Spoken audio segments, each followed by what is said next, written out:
नमस्कार साथियों। कल से मेरे खिलाफ एक स्क्रिप्टेड कैंपेन चलाया जा रहा है। सेम भाषा, सेम बातें, सेम आरोप। ये कोई कोइंसिडेंस नहीं है, बल्कि एक कोऑर्डिनेटेड अटैक है। पहले मैंने सोचा कि मुझे इसका जवाब नहीं देना चाहिए। फिर लगा कि कहीं एक झूठ को 100 बार बोला जाए तो कुछ लोग मान ना लें। इसलिए मैंने सोचा कि जवाब दूं। आम आदमी पार्टी ने 3 आरोप लगाते हुए यह कहा कि इन 3 आरोपों की वजह से हम राघव चड्ढा को पार्लियामेंट में बोलने का मौका नहीं देंगे। राघव चड्ढा के पार्लियामेंट में बोलने पर रोक इसलिए लगाई गई क्योंकि उन्होंने ये 3 गलतियां करी। मैं एक एक करके इन तीनों पर आपसे बात करना चाहूंगा। पहला आरोप कि जब ऑपोजिशन पार्लियामेंट से वॉकआउट करता है, सदन से वॉकआउट करता है, तो राघव चड्ढा वहीं बैठे रहते हैं, वो वॉकआउट नहीं करते। यह सरासर झूठ है, सफेद झूठ। मैं चुनौती देता हूं, एक इंस्टेंस, एक दिन ऐसा बताइए जब ऑपोजिशन ने वॉकआउट किया हो और मैंने उनका साथ ना दिया हो, मैं साथ में वॉकआउट नहीं किया हो। और पार्लियामेंट में तो हर जगह सीसीटीवी कैमरा है। आप सीसीटीवी कैमरा निकाल कर दिखा दीजिए, दूध का दूध और पानी का पानी हो जाएगा।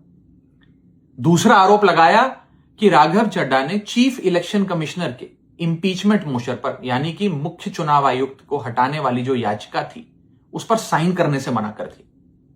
दूसरा सफेद झूठ। ना मुझे आम आदमी पार्टी के किसी भी नेता ने इस मोशन पर साइन करने के लिए कहा, ना औपचारिक तौर पर कहा, ना अनौपचारिक तौर पर कहा। और आम आदमी पार्टी के राज्यसभा में कुल 10 सांसद हैं, जिनमें से 6 या 7 सांसदों ने इस मोशन पर खुद ही साइन नहीं किया। तो भला इसमें मेरी क्या गलती? खाली सारा दोष मुझ पर ही क्यों मढ़ा जा रहा है? और इस मोशन के लिए राज्यसभा में कुल 50 सिग्नेचर चाहिए होते हैं, यानी कि 105 विपक्षी सांसदों में से मात्र 50 सिग्नेचर से ये याचिका पूरी हो जाती। तो इतना शोर क्यों? और तीसरा आरोप जो मुझ पर लगाया गया वो ये था कि राघव चड्ढा डर गए हैं और इसलिए वो बेकार मुद्दे उठाते हैं। पहली बात मैं बता दूं कि मैं पार्लियामेंट में शोर मचाने, चीखने, चिल्लाने, माइक तोड़ने या गाली देने नहीं गया। मैं वहां पर जनता के मुद्दे उठाने गया हूं, लोगों की बात करने गया हूं।